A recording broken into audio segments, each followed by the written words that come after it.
Bonjour à vous, bienvenue si vous nous rejoignez sur France 24. Il leur reste donc 24 heures pour se retirer avant une possible intervention de la CEDEAO au Niger. C'est demain qu'expire l'ultimatum fixé aux putschistes pour rendre le pouvoir.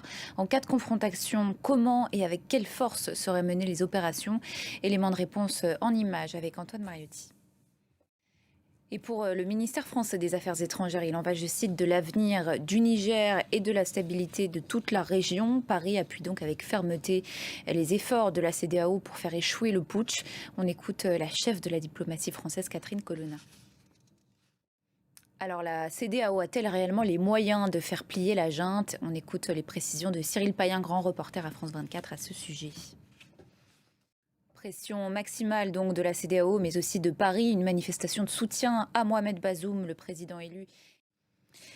L'autre titre de ce samedi nous emmène au Pakistan où la chute d'Imran Khan continue. L'ancien Premier ministre est désormais derrière les barreaux. Il a été arrêté ce samedi après sa condamnation à 3 années de prison pour corruption. Elliot Samuel. Dans l'actualité en Ukraine, la contre-offensive se poursuit sur plusieurs fronts, notamment en mer Noire, théâtre de plusieurs attaques ces dernières heures.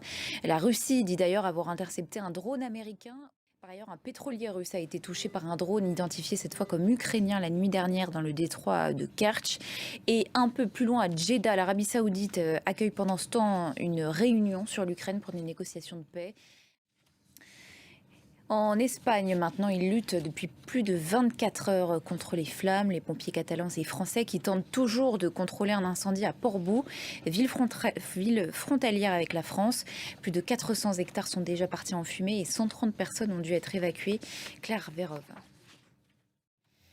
On vous en parlait hier, partout sur la planète, les océans sont en surchauffe, à l'image du détroit de Floride aux États-Unis, où la température de l'eau a dépassé les 38 degrés. C'est un record absolu. Alors pour préserver les coraux, plus que jamais menacés, des scientifiques ont, vous le verrez, tenté une expérience dans les fonds marins. Thibaut Franceschi. Cette image du pape François, maintenant, qui poursuit sa visite au Portugal à l'occasion des Journées mondiales de la jeunesse.